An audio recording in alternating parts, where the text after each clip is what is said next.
और के बेहोश वजूद को बाहों में उठाकर वो एक रूम में दाखिल हुआ। पूरे घर में अंधेरा था और रूम भी अंधेरे में डूबा हुआ था। आहिस्ता से उससे हूर को बेड पर लेटाया और लाइट ऑन की। चलकर वो बेड के करीब आया और पास बैठ गया। सही बगौर उसके चेहरे को देखने लगा।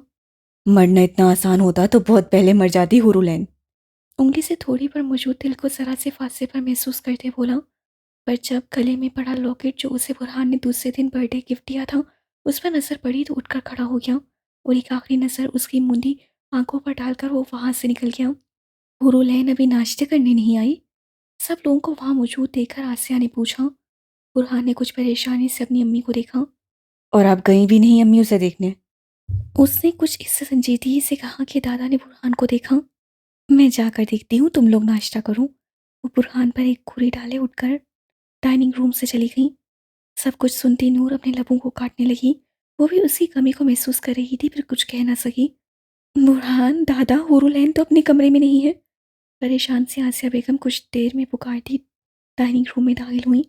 नवाला निकलती नूरुल ऐन सुनते ही गले में फंस गया कि वो पूरी तरह खांसने लगी। बोनी क्या हुआ? इस सूरत हाल में भी दादा के लबों के गोशों में मुस्कुराहट मचलने लगी। ये लो पियो। जल्दी से अपने जूस का ग्लास उसके सामने रखा। नूरुलैन ने डुबडुबाती आंखों से जूस का ग्लास सबू से लगा लिया। क्या मतलब? कहाँ नहीं है अम्मी? वो कहाँ जा सकती है? एक नजर नूर पर डालकर वो उठ खड़ा हुआ। दादा भी परेशान सा कभी आसिया बेगम बुरहान को देखता तो कभी नूरुलैन को। मुझे नहीं मालूम बेटा, रात तो कमरे में ही थी। उसके कहने पर झुके सर बैठी नूरुलैन की आंखों में आंसुओं से फिसल कर आधे जूस से ग्लास में गिरा। मैं लॉन और सर्वेंट क्वार्टर में देखता हूँ। आप लोग पूरे घर में देखिए। बुरहान हिदायत देकर डाइनिंग रूम से निकल गया। आसिया बेगम भी साथ थी। तुम नहीं चलोगी? नूरुलैन के सामने रखा जूस का ग्लास लबों से लगाते पूछा। मैं चलकर क्या करूंगी? इतने तो हैं उसके हेयर हुआ। वो कहकर वहां से चली गई तो दादा अपर लिप पर जुबान फेरते वहां से निकला। लड़की पूरी पागल है। बड़बड़ाते उसने डाइनिंग रूम हर जगह देखा पर वहां कोई होता तो मिलता। खिड़की से आती सूरज की किरणों की मध्यम तपिश उसके चेहरे पर पड़ी तो वो करवट बदलकर पास पड़े तकिए को मुंह पर रखकर फिर से सोने की कोशिश करने लगी। दफातन दिमाग ने खतरे का सायरन दिया और मसरूद आवाज में एक लफ्ज गूंजा। आलिम। नूर। वो हड़बड़ा कर उठ बैठी और बेसाख्ता मुंह से खौफ में नूर का लफ्ज निकला। लंबे लंबे सांस लेती वो अपना तनफ्फुस बहाल करने लगी। या आहिस्ता आहिस्ता बुरहान और आसिया बेगम की बातें याद आई तो मुंह जैसे तालों से चिपक गया। देख रही हैं मामा पापा, कोई नहीं होता माँ बाप के सिवा कोई अपना। सब लालची लोग हैं। मुझे कैसे भी करके रेस्टोरेंट नूर को। वो भी कह ही रही थी कि जब दिमाग रेस्टोरेंट लफ्ज पर पूरी तरह बेदार हुआ तो हर चीज़ उसके सामने साफ होने लगी। घर से बाहर जाना, रोना चीखना और किसी अनजान आदमी से मदद मांगना और पैसे देने का वादा। हुरुल ऐन का दिमाग घूम गया। अल्लाह, ये मैंने क्या कर दिया? किस मुसीबत में हाथ डाल लिया? सर को दोनों हाथों में पकड़े वो बड़बड़ाई। मैं कहाँ से लाऊंगी इतने पैसे? मैं तो पागल हो जाऊंगी इस जिंदगी में। वो आलिम था। या अल्लाह, ये ख्वाब हो, सिर्फ एक बुरा ख्वाब हो और कुछ नहीं। और देखना मैं अपने रूम में होंगी। मुंह साफ करते हुए जल्दी से बोली। नूर, ताई अम्मी। खौफ से आंसू रुकने का नाम नहीं ले रहे थे और वो जोर जोर से पुकारने लगी। क्या हुआ हूर बीबी? नरगिस भी जल्दी से रूम में आकर बेड पर बैठी पुकारती हुरुलैन के माथे पर हाथ रखा। नरगिस भी आप, मैं कहाँ हूँ? ठंडे पड़ते हाथों को मसलते वो बोली। बेटा घबराओ नहीं, तुम अपने रूम में हो। लगता है कोई बुरा ख्वाब देख लिया है। रिलैक्स हो जाओ, कुछ नहीं है। नरगिस भी उसके हाथ पाँव मसल रही थी और हूर उसका तो जैसे दिमाग सुन पड़ गया था। वो गैर आधी तौर पर उसका हाथ बाजू पर गया जहाँ आखिरी लम्स उसे महसूस किया था। आप कब से हैं यहाँ? नरगिस भी खुश लबों पर जुबान फेरते उससे पूछा। बेटा मैं आमना, नरगिस भी की बेटी, के पास गई थी। सुबह आई हूँ तो दरवाज़ा अंदर से बंद था। मैं समझी नूर बेटी आई होगी। जब दरवाज़ा एक बच्चे को अंदर भेजकर खुलवाया तो तुम सोई हुई थी। फिर मैं नाश्ता बनाने चली गई तो तुमने शायद कोई बुरा ख्वाब देख लिया था। तुम ठीक तो हो हूर बेटा? नरगिस भी हुरुलैन को पसीने में नम देखते हुए बोली। जी जी मैं ठीक हूँ, आप परेशान ना हो। और प्लीज़ भी अलवी हाउस में किसी को फ़ोन करके बता दें मैं यहाँ हूँ। सुबह से ही आई हूँ। घर में खुद को ना पाकर सूरत हाल को समझती वो बोली तो नरगिस भी सर हिलाकर नाश्ता करने का कहती चली गई। नरगिस भी के जाने के बाद हूर ने दोनों हाथों में अपना सर गिरा लिया। उसे हमारे घर का कैसे पता? और मैं तो शायद आलिम सुनते ही अपने आवाज़ को बैठी थी। नहीं, नहीं, उससे मुझे बाजू से पकड़ा और मैं गिरने से बचाया और फिर वो मुझे यहाँ लेकर आया। क्या वो मेरे बारे में जानता है? वो खुद से सवाल करने लगी। हाँ, शायद मैं बुरहान की कज़न हूँ, इसलिए सब जानता होगा। और उसने कहा अगर मैंने उसे उसकी मांग के मुताबिक पैसे ना दिए, तो आगे मैं खुद समझदार हूँ। क्या मतलब था उसका? आंखें मीच कर वो जैसे कहीं गायब होना चाहती थी। काम डाउन हूर, ऐसा कुछ नहीं होगा। शायद उससे मुझे रोता देखकर दिलासा दिया हो। हाँ, बस ऐसा ही है। मुझे यहाँ से जाना चाहिए। वहाँ सबके बीच रहूँगी तो कुछ नहीं होगा। वो खुद को हौसला देकर उठी और अलमारी से एक ड्रेस निकालकर बाथरूम में बंद हो गई। इस लड़की ने तो हमें डरा ही दिया था। अकेली सुबह सुबह इतनी दूर चली गई। शरीफ घर की लड़कियों के ऐसे लक्षण तो नहीं होते। आसिया बेगम ने नापसंदीदगी से कहा। पीछे आती नूर ने अब रू सुकेड़े। ताई अम्मी, लक्षण उसके बुरे नहीं है, शायद बीमार होने की वजह से सुकून लेने वहां चली गई हो। ना चाहते हुए भी वो कह उठी। कुछ चौंक कर बुरहान ने आसिया बेगम और दादा ने उसे देखा। तुम ठीक कह रही हो मेरी बच्ची, पर उसे कुछ हो जाता तो हमारा क्या होता? आसिया बेगम सोफे से उठकर उसके माथे पर प्यार करती बोली, जिस पर नूरुलहन कुछ ना बोली। नूर तुम चलो, मैं कीज लेकर आता हूँ। दादा के कहने पर वो सर हिलाती बाहर निकल गई। बुरहान ने बेयकीनी से उसकी पुश को देखा। मैं भी जाने की तैयारी करता हूँ। और मेहरबानी करके हूर के खिलाफ ऐसे लफ्ज़ इस्तेमाल ना करें। आपके कुछ भी कहने से मेरे दिल से उसकी मोहब्बत ख़त्म नहीं हो जाएगी। मैं पापा से बात करने वाला हूँ और हूर एन आपकी मुस्तकबिल की बहू है। संजीदगी से कहकर वो रुका नहीं। गार्ड अंकल, आपसे एक बात पूछनी थी, तो प्लीज़ सच बताइएगा। नूर जानती थी कि हुरुलैन झूठ बोल रही है। वो कैसे बगैर सीख के जा सकती है, वो भी इतनी सुबह। हम भी तो जाने हूर मैडम के पास ऐसा कौन सा गायब होने का जादू आ गया है। सोचती वो बोली। जी बेटा, पूछिए। चेयर से उठकर गार्ड नूरुलैन के पास आ गया। अंकल, क्या आप सुबह से यहीं हैं कि क्वार्टर में भी गए हैं? पूछने के साथ वो गार्ड की आंखें देखने लगी। जी बेटा, हम सुबह से यही हैं। कहीं नहीं गए, कोई काम है बेटा। पूरी सच्चाई से कहता गार्ड इस बात को ना समझते बोला। तो क्या आपने मेरी बहन हुरुलैन को यहाँ से जाते नहीं देखा सुबह? कुछ हैरत से वो बोली। नहीं बेटा, सुबह से अभी तक कोई नहीं आया, ना ही गया है। इनकार करते गार्ड नूर का चेहरा देखने लगा। आपका बहुत शुक्रिया, पर एक बात, अगर बुरहान आपसे पूछे तो प्लीज़ बोलिएगा कि हाँ, ओरल इन सुबह यहाँ से गई है और उससे आपको ना बताने का कहा था। आगे का सोचते नूर बोली। पर बेटा, हम झूठ क्यों बोलें? साहब हमें नौकरी से निकाल सकता है। घबरा कर गार्ड ने इनकार कर दिया। अगर आप ऐसा नहीं बोलेंगे कि आपने होर को जाते नहीं देखा, तब आपकी नौकरी पक्की जाएगी। क्योंकि बुरहान साहब जानते हैं होर झूठ नहीं बोलती, मतलब आप झूठ बोल रहे हैं। और अगर होर को आपने नहीं देखा और होर मैडम का कहना है कि वो सुबह यहाँ से गई हैं, तो क्या समझे, गई ना आपकी नौकरी।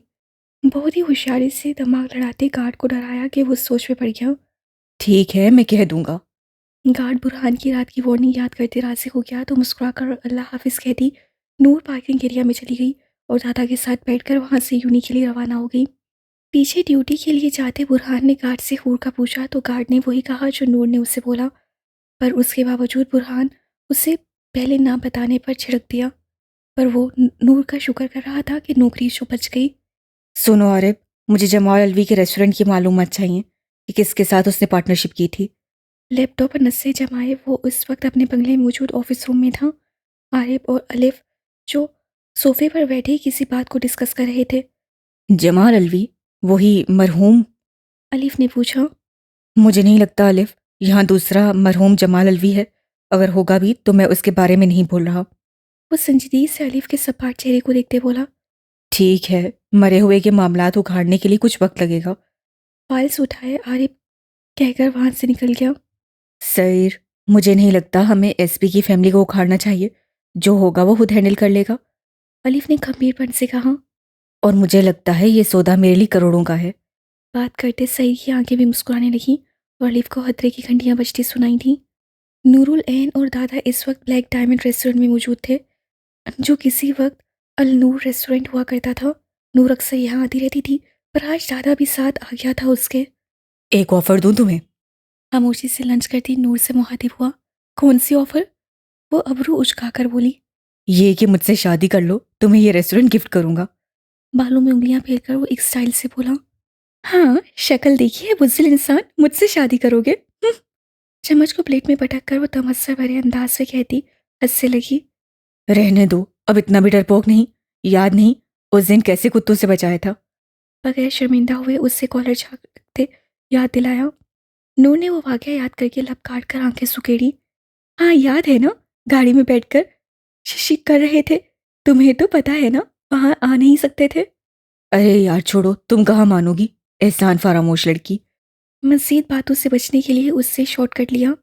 दादा अपने पीछे देखो। कुछ देर खामोशी के बाद नूरुल ऐन हैरत से देखती बोली। एंट्रेंस की तरफ इशारा करते नूरुल ऐन बोली तो दादा ने मुड़कर देखा, जहां अपनी पूरी जाहो जलाल के साथ सईर अंदर दाखिल हुआ और एक नज़र सब पर दौड़ाकर काउंटर के पास खड़े ताहिर की जानी पड़ा, जो इस रेस्टोरेंट का मालिक था। सईर साहब आप यहाँ? ताहिर सईर को देखकर आगे बढ़ा और उससे हाथ की मदद से उसे वहीं रुकने का कहा। सईर साहब आपने मुझे बुला लिया होता, आपने तकलीफ क्यों की? बनावटी अंदाज में कहते वो मुंह से शहद उगलने लगा। ये रेस्टोरेंट किसका है ताहिर? वो सीधा बात पर आया, जिस पर ताहिर के मुंह से मुस्कुराहट मुरझा गई। चलो निकलो यहाँ से। दादा के दिमाग ने हथरी की घंटी बजाई। बकवास बंद करो, बैठो, जरूर कोई एक्शन मूवी चलने वाली है। मैं तो कहती हूँ इतना मारे इस कमीने को कि तौबा करे किसी का हक हड़पते हुए। नूर ने झिड़कते हुए कहा। मरो तुम यहाँ, मैं जा रहा हूँ। अगर बच जाओ तो गाड़ी में बैठा हूँ, आ जाना। दादा कहकर वहां से निकल गया और पीछे नूर ने जोरदार कहका मारा। करीब जाकर देखती हूँ माशरा क्या है।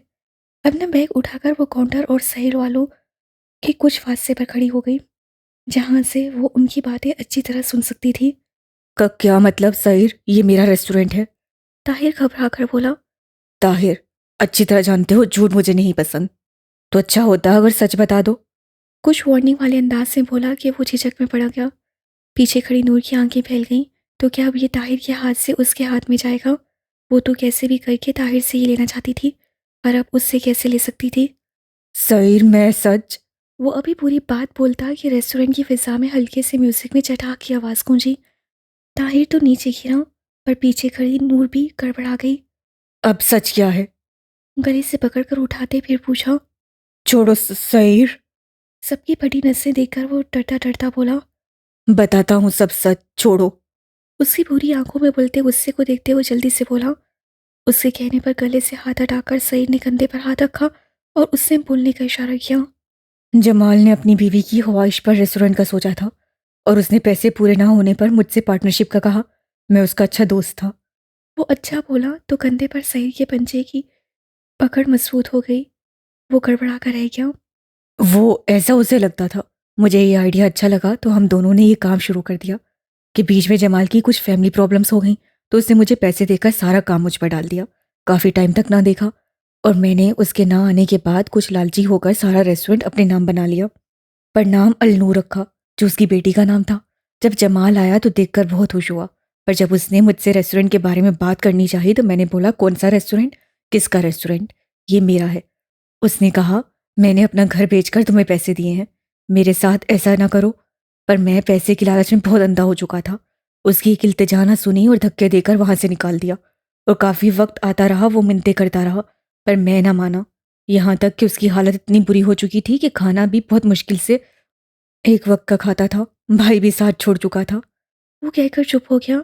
सईद खामोशी से सुन रहा था, क्योंकि आरिफ ने उसे सारी इन्फॉर्मेशन पहले ही दे दी थी। पर पीछे खड़ी नूर से अपनी सिसकियां दबाना मुश्किल हो गई। फिर फिर वो पता नहीं कहाँ चला गया कि वापस ना आया। वो आहिस्ता से दूर खड़ा होकर बोला। सईद ने वापस हाथ बढ़ाकर उसे कंधे पर रखा और थोड़ा करीब किया। वो गिरते गिरते बचा। नूरुलैन ने उन दोनों से चीख कर कुछ कहने को मुंह खोला ही था कि सईद के लफ्जों ने उसका मुंह बंद कर दिया। मुझे शाम तक इस रेस्टोरेंट के पेपर हुरुल एन जमाल अलवी के नाम पर चाहिए। क्या? वो जो बोला तो ताहिर ने जल्दी से सर इस बात में हिलाया। आप फिक्र ना करें, हो जाएगा, बल्कि मैं खुद आपको आकर दूंगा। कोट को दुरुस्त करते वो जी जी कहने लगा। अच्छा चलता हूँ। कंधा थपथपाकर वो जाने लगा और नूरुलैन को अपने कानों पर यकीन नहीं हो रहा था। हुरुलैन, मतलब मेरी बहन? ये क्यों उसका काम कर रहा है? मुझे बुरहान को बताना पड़ेगा, वरना वो किसी खाई में गिर जाएगी। बड़बड़ाते वो वहां से भागी। पर मुझे हुरुलैन से पूछना पड़ेगा कि क्या है ये सब कुछ। गाड़ी में बैठे उससे दादा को जमाल हाउस जाने का कहा और वो सर हिलाकर गाड़ी स्टार्ट करने लगा। वैसे अंदर से कोई आवाज नहीं आई और तुम भी जिंदा सलामत लौट आई। वो भला क्यों? गाड़ी ड्राइव करते दादा ने हैरत से कहा। मर रहे थे भागने को, कुछ नहीं हुआ, वो अपने काम से आया था। तनसिया कहते वो बाहर देखने लगी। सुनो दादा, सब जानते हैं ये बीस्ट है, पर कोई कुछ करता क्यों नहीं? माथा मसलते नूरुल ऐन ने पूछा। यार कहाँ कोई सबूत है तुम्हारे पास, या किसी के पास भी? बहुत तेज है साला। पर कोई नहीं, बुरहान भाई का मिशन ही बीस का रूप सामने लाना और उसे मीठी नींद सुलाने का है। दादा के कहने पर नूर ने सर हिलाया। वैसे तुम कुछ मत करना, बैठे रहना बाप भाई के पैसे पर। क्या यार, कर तो रहा हूँ, इतना काम ये कम है? कौन सा? उससे आप रूठ चुका है। यही, एक खूबसूरत लड़की को। वो कुछ बोलता है कि वो बीच में ही। बकवास मत करना, मेरा सर पहले ही दर्द कर रहा है। जैसे आपका हुक्म मलकाए दादा। उसके बोंगे डायलॉग पर वो उफ करके रह गई। वो जानती थी दादा की आदत है मजाक करने की। तुम जाओ, मैं शाम में आ जाऊंगी। नूरुल ऐन ने गाड़ी से उतरकर दादा से कहा। ठीक है, कॉल कर देना। दादा को समझ नहीं आ रहा था कि अचानक नूर को क्या हो गया है। जो कल तक अपनी बहन का चेहरा देखने को गवारा नहीं करती, आज उसके आसपास घूमने लगी है। नूर के सहे लाने पर वो चला गया तो वो गली में अंदर दाखिल हो गई, जो उनके छोटे से घर तक जाती थी। बेल बजाने की थोड़ी देर बाद नरगिस भी ने दरवाज़ा खोला तो नूर थी। आओ बेटा। नरगिस भी इनकी मुलाजमा थी, जो माँ बाप के बाद भी उनका बहुत ख्याल रखती थी, और अब भी वो यहाँ ही रहती थी, उनके छोटे से घर में। हुरूलैन है भी? अंदर आकर उससे दरवाज़ा बंद करके पूछा। हाँ बेटा, अपने रूम में है। बुरहान बेटा आया था, उससे कहा शाम में रेडी रहना, लेने आऊँगा। आपके लिए खाना लाऊं बेटा? उसे यूनी से सीधा यहाँ आते देखकर पूछा। नहीं भी, आप जाकर आराम करें, मैं खा कर आई हूँ रेस्टोरेंट से। उसके कहने पर नरगिस का मुंह बन गया। क्या बेटा, उन मोए रेस्टोरेंट वाले के खाने खाकर बीमार पड़ जाओगी। मैं तो तरस गई हूँ तुम दोनों के साथ खाना खाने को। दुख भरी आवाज़ में कहती बगैर उसके सुने वो चली गई। पीछे कुछ कहने को मुंह खोलती नूरुलैन वहीं रह गई, और बैग टेबल पर रखकर वो हुरूलैन के रूम में आई, जहाँ बेड पर पड़ी थी। तुम यहाँ कैसे आई? उससे रूखे अंदाज में दरवाज़ा बंद करके उसके सर पर खड़ी होकर पूछा। हुरूलैन जो सोच में पड़ गई थी कि वहाँ जाए या नहीं, नूर की आवाज़ पर बेयकीनी से आंखें खोली। कुछ पूछ रही हूँ मैं हुरूलैन, तुम यहाँ कैसे आई? कुछ देर बाद भी उसका जवाब ना देने पर वो चीख पड़ी। मैंने बता दिया है जो सच था, और तुम्हें क्या फ़र्क पड़ता है? कुछ हाइप सी होती पूर बोली। क्यों फ़र्क नहीं पड़ता? बहन हो मेरी। नफरत अलग जगह, पर मैं किसी को उल्टा सीधा बोलते नहीं सुन सकती, समझी? अब बताओ मुझे सच क्या है? कोई सच नहीं है नूरुल। नाम मत लो मेरा। वो गुस्से से फनकारी। तो फिर यहाँ क्यों आई हो? जाओ यहाँ से, मरने दो मुझे, तुम्हारा क्या जाता है? तुम्हारी तो ख्वाहिश पूरी हो जाएगी। फिर किस बात की तकलीफ हो रही है तुम्हें, जो थोड़ी चली आई हो? दुख से रोती हुआ बोली तो आंसू टूट कर नूरुलैन की आंखों से गिरा। तो क्या करती, हाँ, फिर से तुम्हारी वजह से ताया वालों को मौत के मुंह में फेंक दे? वो चिल्लाई। नहीं मर रहा कोई मेरी वजह से, समझी? जाओ अब मेरे रूम से। हाथ से पकड़कर उससे परे किया उसे। नूरुलैन ने उसके हाथ की कपकपाहट और सुख चेहरा देखा।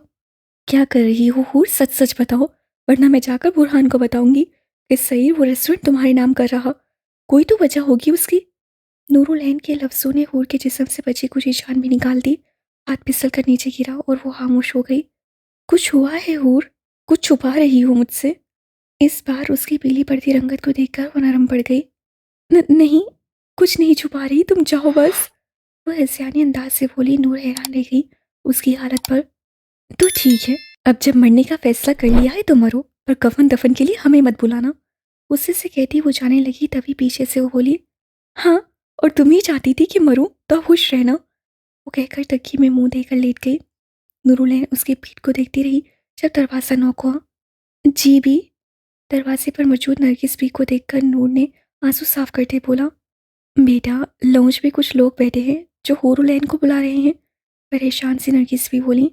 नूर और हूर दोनों चौंक गईं। कौन है भी?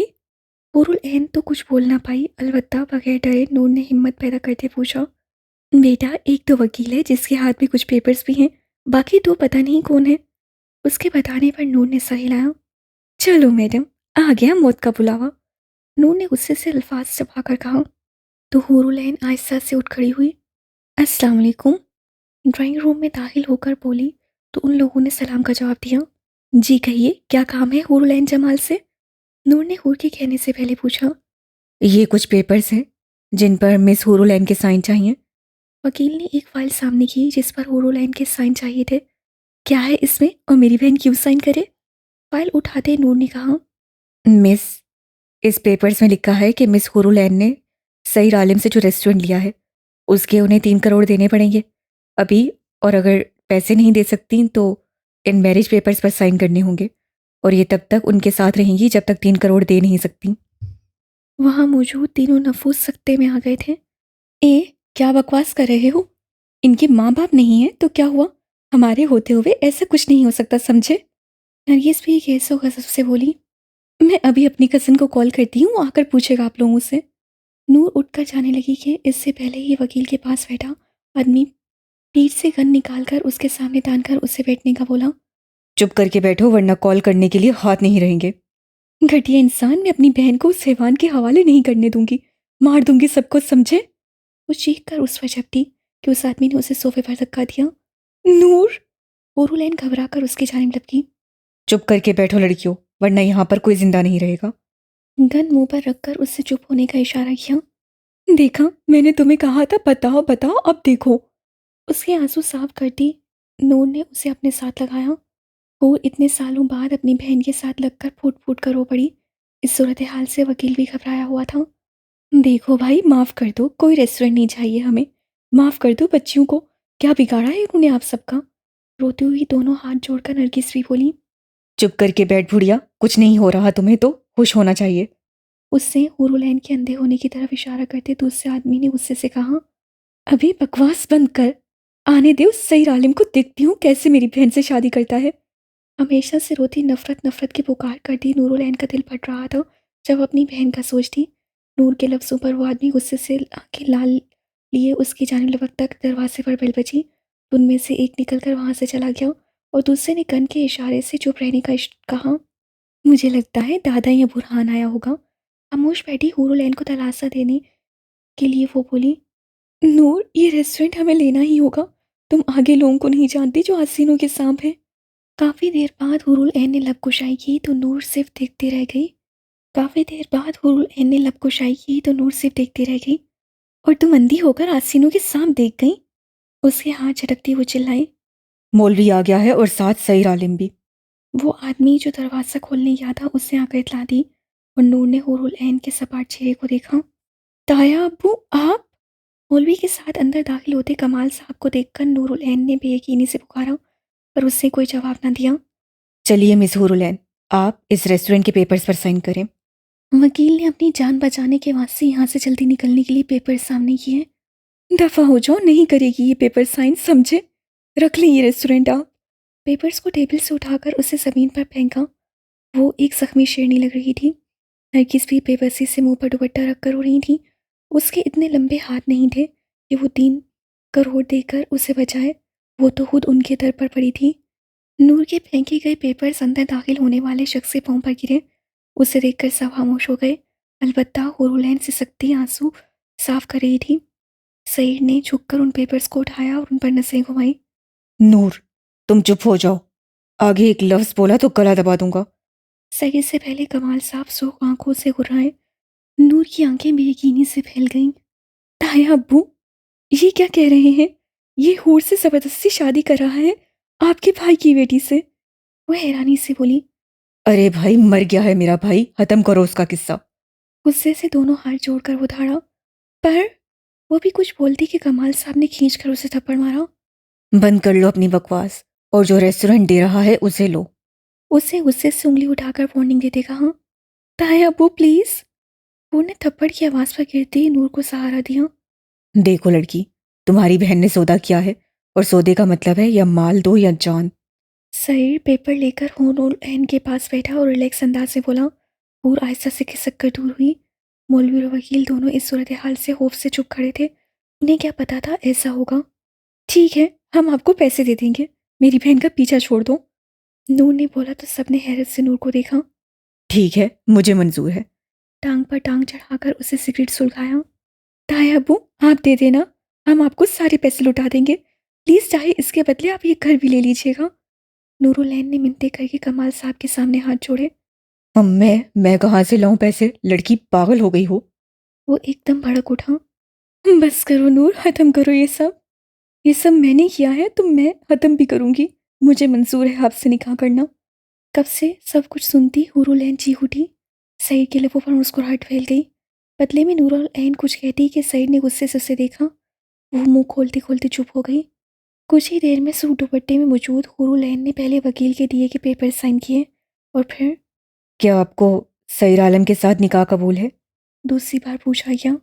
मौलवी साहब के दोबारा पूछने पर गुस्से के लिए नूर ने नूर और नरगिस बी की मौजूदगी को महसूस करना चाहा, पर वो किसी को ना पाकर दिल शिकस्ता होकर बोली, कबूल है। मौलवी साहब के 3 बार पूछने पर भी उसने यही कहा। जब साइन के लिए पेपर सामने रखे तो सईद ने उसके हाथों को अपने हाथ में लेकर निकाहनामे पर साइन करवाए। बेबसी से और कुछ भी कर ना सकी। साइन होने के बाद खामोशी के आलम में सबने मुबारकबाद दी। रोती फड़फड़ाती नूरुल ऐन और नरगिस भी के दोनों हाथ मुंह बंधे हुए थे कि वो चूं भी नहीं कर सकती थी। क्या मैं जाऊं? कमाल साहब ने जल्दी से पूछा। नूर ने आंखें मीच ली और नरगिस भी का दिल चाहा उसका मुंह नोच ले। जाओ, आरिफ कमाल साहब को रास्ता दिखा दो। वकील से बात करते सईद ने कमाल की पूछने पर पास खड़े अपने आदमी को इशारा दिया। चलो। आरिफ ने उससे गले में बांसुर डालकर बाहर खींचा। देखो कमाल साहब, हम बात और काम साफ करते हैं, और अब तुम्हें बता रहा हूँ, ये बात आपके मुंह से बाहर निकली तो इससे पहले अपने जवान बेटे का सोच लेना, कहीं उसकी गर्दन ना आपके हाथों में हो। कंधा थपथपाते कहा। आप लोग फिक्र ना करें, ये शादी तो सबकी रजामंदी से हुई है, कोई कुछ नहीं कहेगा, बेफिक्र रहें सईद साहब। कमाल साहब को ये इस्लामाबाद से कराची आते ही किडनैप करके यहाँ लाए थे और अच्छी तरह समझा भी दिया था। वो किसी चीज़ की फिक्र करता तो अभी ये सब ना हो रहा होता। आरिफ ने हंसकर कहा। ठीक है, चलिए, आपको इजाज़त है। दरवाजे की तरफ धक्का देते बोला तो कमाल साहब वहां से कलमा पढ़कर निकल आया, बगैर पीछे उनकी सोचे। अब तुम लोग जाओ, मैं कुछ देर बाद आऊँगा। उससे आरिफ और उसके आदमी को कहा तो वो सर हिलाकर नरगिस बी और नूरुलैन के हाथ मुंह खोलकर वहां से चले गए। अच्छा नहीं किया तुमने सईद आलिम, इसका तुम्हें हिसाब देना पड़ेगा। नूर चीखती बोली और वहां से निकलकर अपने रूम में बंद हो गई। सोफे पर सईद के थोड़े फासले पर बैठी नूरुल ऐन घुटनों में मुंह देकर रो रही थी। मेरे पास आओ बेटी। नरगिस भी जल्दी से हूर के पास आई। आप जाएं, मैं इसे लेकर जाता हूँ रूम में। सई ने नरगिस भी से कहा तो उसका मुंह देखने लगी। ये सुनती हूर भी घबरा गई। नहीं, बीबी, मुझे इसके साथ नहीं जाना। वो खौफ से कहती नरगिस भी के हाथ पकड़कर मिन्नत करते बोली। मैंने कहा ना, आप जाएं। सईद ने इस बार रोब से कहा। अल्लाह तुम्हें खुश रखे मेरी बेटी। हाथ छुड़वाकर नरगिस भी रोते उसके सर पर बोसा देकर चली गई और पीछे रोती आलिम की वहशत से वो नूर और नरगिस भी को बुलाने लगी। उठो। सोफे से उठकर सईद ने उसे उठने के लिए कहा। मैं नहीं आऊंगी तुम्हारे साथ, प्लीज़ मुझे माफ़ कर दो। उसकी मजबूत पकड़ से हाथ छुड़वाने की कोशिश करती वो सोफे पर दूर खिसक गई। देखो, मैंने अच्छे तरीके से तुमसे निकाह किया है, तुम्हारे अपनों की मौजूदगी में। अगर उसके बदले में तुम्हें उठवा लेता तो क्या तुम्हें अच्छा लगता? चेहरे पर चिपके बालों को उंगली की मदद से पीछे करते नरमी से समझाया। उसके ऐसा करने पर होरुल एन चेहरा झटकने लगी। मैंने रात। श्श, आओ रूम में बात करते हैं। उसके हिलते लबों पर उंगली रखकर उसे चुप करवाते कहा। मुझे नहीं जाना तुम्हारे साथ। उसका हाथ झटकती वो चिल्लाई। उसके डरने पर सही मुस्कुरा दिया और आहिस्ता से उसके चेहरे पर झुकाया। होफ से मुसलसल रोती हुरुलैन अपने चेहरे पर सांसों की तपिश से घबरा गई। छोड़ो मुझे प्लीज, वो बड़बड़ाई। बेशक, 3 करोड़ देकर खुद को छुड़वा लेना। उसकी भड़कती आंखों पर उंगली रखकर उससे मध्यम लहजे में कहा। हुरुलैन ने सख्ती से अपनी आंखें मीची। दूर रहो मेरी बहन से, हैवान कहेंगे, कहीं नहीं जाएगी मेरी बहन। सोफे की बैग पर रखे सईद के हाथ को वहां से हटा दी नूरुल ऐन दाढ़ी। सईद बीच में उसकी मदाखलत और जुरत पर गुस्से से मुड़ा और गले से पकड़कर उसे सोफे से लगाया कि नूर की वहशत से आंखें उबल पड़ी। इतनी हिम्मत किसी में नहीं कि सईर आलम के फैसले से इनकार करे, और जो ये इतनी देर से जुबान चला रही हो, अगर इसके बदले दिमाग चलाती तो अच्छा पूरा सामने आ जाता। उससे कहकर हाथ पाँव मारती नूरुल ऐन के गले को आज़ाद किया तो वो अपना गला मसलती लंबे लंबे सांस लेती खांसने लगी। अभी मैं जा रहा हूँ, पर रात को जब आऊँगा तो मुझे अपनी बीवी रुखसती के लिए तैयार चाहिए। उंगली से वॉर्न करते टेबल पर पड़े निकाह के पेपर और एग्रीमेंट उठाकर वहां से निकलता चला गया तो नूरुल ऐन फूट फूट कर रो पड़ी। मर जाओ तुम कहीं, सही आलिम। कांच से वो पीछे से चीखी। उससे तुम्हें कुछ कहा तो नहीं ना हूर? अपनी सांस बहाल करने के बाद सोफे पर पड़ी हूर से पूछा, पर जवाब निदारद। हूर? घबरा कर उसके पास आई। हुरुलैन? और बार बार पुकारने पर भी उससे आंखें नहीं खोली। भी भी देखे ना हूर को क्या हो गया है, वो आंखें नहीं खोल रही। खौफ से नूर के हाथ पांव फूल गए और वो चीख चीख कर नरगिस को बुलाने लगी, जो अपने कमरे में चाय नमाज पर बैठी अल्लाह से दुआएं मांग रही थी कि उन दोनों यतीम बहनों की भलाई की। नूर के चीखने पर मुंह पर हाथ फेरती जल्दी से बाहर आई और उसे उठाकर रूम में बेड पर डाला। मैं दादा को कॉल करती हूँ। चेहरा साफ करती वो अपनी बिखरी हालत भूलकर डाइनिंग टेबल पर रखे अपने बैग को उठाने के लिए भागी, और तब तक रोती नरगिस भी हुरुल एन पर सूरतें पड़ती फूंक मारने लगी। किसे पता था उसकी इतनी सी गलती ये रंग लाएगी। क्या किया था उससे? सिर्फ एक मदद मांगी थी और सईद आलिम को जैसे मौका मिल गया उसे अपना बनाने का। उसकी मदद मांगने को अभी एक दिन भी नहीं गुजरा था, सब कुछ बदल गया था एक बार फिर से।